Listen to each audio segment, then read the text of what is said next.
Nous sommes en décembre, c'est l'euphorie, ça court dans tous les sens et nous pouvons identifier aisément deux classes. D'un côté, ceux qui font des provisions, des économies pour pouvoir se baigner pleinement dans la fête. C'est l'heure du shopping, la course pour l'acquisition des habits qui sont à la mode, l'achat des liqueurs en qualité. Bref, c'est le moment de faire le plein pour ne pas être du reste. Cette première classe, je la qualifie de classe des consommateurs. Vous comprendrez pourquoi cette qualification lorsque nous rentrerons dans le vif de cette vidéo. Et vous avez de l'autre côté la classe des opportunistes, c'est-à-dire ceux qui profitent des occasions pour dénicher des créneaux d'affaires, des ventes d'articles, des promotions, des réductions considérables pour faire le plus de ventes, des petits jobs bien rémunérés. Alors, ces deux classes dont je viens de faire cas, les consommateurs, les opportunistes, feront l'objet de notre présente vidéo. Nous allons décortiquer les tenants et les aboutissants que vous soyez dans l'une ou dans l'autre. Et croyez-moi, vous aurez un choix à faire en fin de cette vidéo. Restez juste à la fin car je vous donnerai 10 opportunités qu'il faut saisir en cette fin d'année. Avant d'aborder cette nouvelle année, permettez-moi quand même de vous souhaiter mes vœux les meilleurs, même si ce n'est pas tout à fait ma tasse.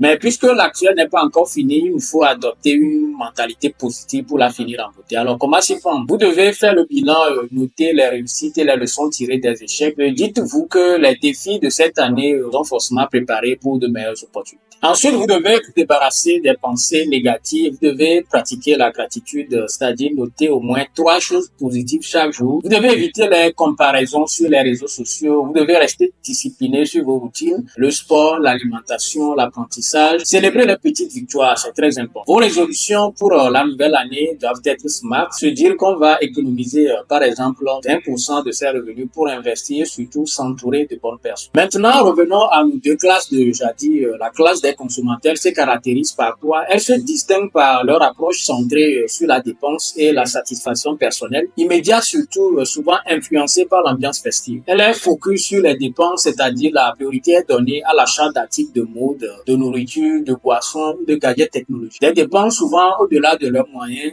parfois avec des emprunts ou en utilisant leurs économies. Très souvent, il y a une recherche du plaisir immédiat, une préoccupation pour vivre intensément les fêtes, une sorte de motivation par l'idée de ne pas rater la fête ou de ne pas paraître en décalage. Elle est souvent à la merci de l'influence sociale et culturelle, c'est-à-dire ciblée par les publicités, promotions et effets de mode, fortement influencée également par l'envie de maintenir un certain statut social ou de satisfaire des attentes familiales. Et en fin de compte, cette classe a une faible anticipation du futur, peu ou pas de réflexion sur les opportunités à saisir pendant cette période, un début d'année souvent marqué par des finances précaires ou des dettes. Alors la seconde classe, elle utilise cette période comme un tremplin pour générer des revenus, renforcer leurs compétences ou développer leurs réseaux. Alors elle est souvent focus sur la création de valeur, c'est-à-dire elle cherche à identifier les besoins de la période pour y répondre par des produits ou des services. Elle pense en termes de retour sur investissement. Elle a l'esprit entrepreneurial, c'est-à-dire l'exploitation des tendances de consommation, les cadeaux, les décorations, les nourritures, les vêtements, la création de promotions, stratégies marketing pour emploi temporaire pour maximiser les bénéfices. Elle a également l'anticipation et la planification. Elle gère sa finance avec rigueur pour investir intelligemment. Elle établit des objectifs à long terme en capitalisant sur les gains réalisés. Et en fin de compte, elle s'adapte et apprend. C'est-à-dire, il y en a qui testent de nouvelles idées ou des activités pendant cette période, développent des compétences, les négociations, les ventes, les gestions de produits. À ce moment de la vidéo, un choix s'impose à vous et ce choix-là est personnel. Même moi, je vous exhorte surtout à faire partie de la classe des opportunistes. Certains me diront, non,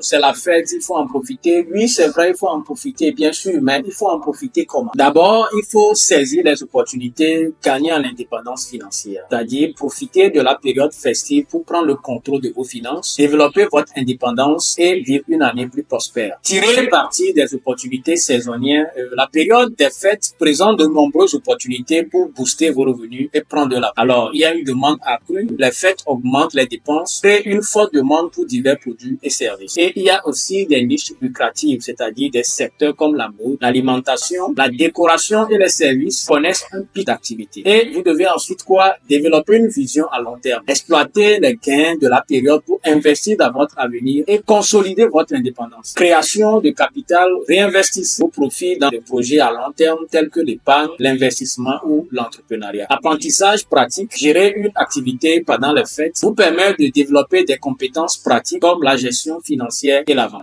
Et en fin de compte, vous devez éviter les pièges financiers, c'est-à-dire apprenez des erreurs courantes des consommateurs pour éviter de vous endetter et démarrer l'année sur une base solide. Vous devez ne pas faire des dettes inutiles, faire des achats réfléchis et éviter les dépenses excessives ou impulsives. Et vous devez établir une stabilité financière. Contrairement aux consommateurs en difficulté, vous pouvez démarrer l'année avec un capital confortable et un avenir plus sûr. Et tout ceci vous permettra de renforcer votre statut et votre indépendance. C'est-à-dire, vous devez saisir les opportunités qui vous permettent de prendre le contrôle de votre destin et de vivre une vie plus épanouissante. Vous devez être un acteur, vous devez être dépendante et réduite et vous devez être inspirant. Si vous êtes d'avis, alors allons découvrir ensemble les 10 opportunités qui s'offrent. Mais bien avant, vous devez vous abonner si vous ne l'avez pas encore fait. Vous devez liker la vidéo, vous devez la partager et surtout vos commentaires pour me dire la classe dans laquelle vous êtes en regardant cette vidéo. 10 activités rentables qui s'offrent à ceux qui souhaitent générer des revenus supplémentaires pendant les périodes de fête.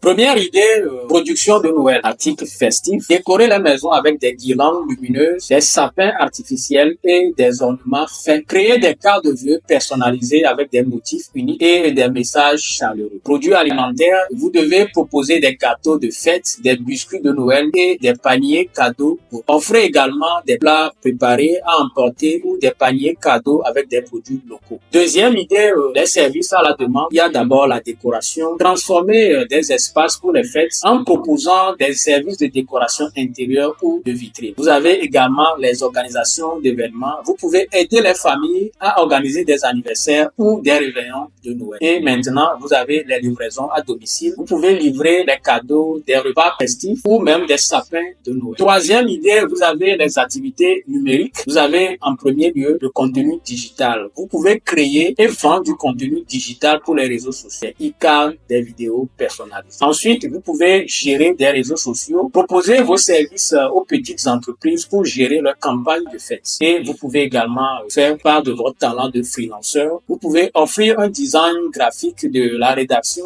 d'articles et des services de publicité en ligne. Quatrième idée, vous pouvez faire du recyclage et de l'artisanat. Recyclage créatif, vous pouvez fabriquer et vendre des produits écologiques à partir de matériaux recyclés. Et ensuite, vous pouvez faire des cadeaux. Proposer des ateliers de fabrication de cadeaux artisanaux pour les fêtes. En cinquième idée, cinquième proposition, vous avez les locations de matériel et d'espace. Les costumes, louer des costumes de Père Noël, des déguisements festifs et des accessoires. Et vous pouvez également faire part des espaces, louer votre maison, votre jardin ou un local pour des événements privés. Sixième idée, vous avez les services de divertissement. Animation. Offrez vos services d'animation pour des fêtes comme Père de Noël, magicien ou DJ. Vous pouvez également faire de la photographie ou de la vidéographie. Capturer des moments mémorables lors des événements festifs. Et ensuite, vous pouvez faire des spectacles de rue. Proposer des prestations de musique, de danse ou de théâtre dans les zones animées. Septième idée, vous pouvez faire des investissements et du trading pour ceux qui sont les amoureux du trading. Vous avez le dropshipping. Vous pouvez lancer une boutique en ligne pour des produits festifs de tendance. Et en deuxième position, vous pouvez faire de la revente. Profitez des soldes Black Friday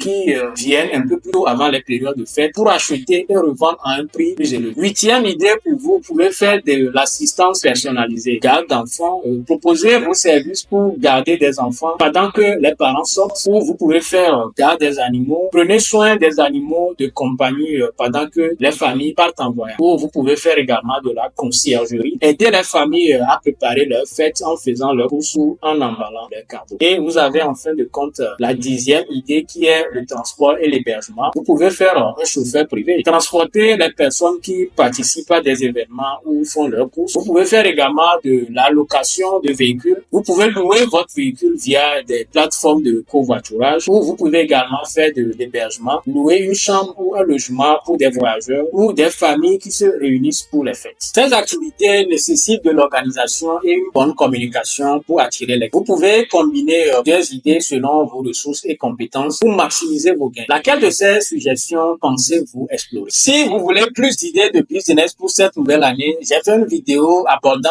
10 idées innovantes de business que je vous mets tout en haut ici. Des secteurs porteurs dans lesquels vous pouvez investir pour atteindre la liberté financière. Alors, en décembre, serez-vous un consommateur qui dépense sans réfléchir ou un opportuniste qui construit sa réussite? Le choix vous appartient. appartient, mais souvenez-vous, ce que vous ferez maintenant déterminera votre succès l'année prochaine. Pensez-y et on se pince dans une prochaine vidéo. Allez, ciao.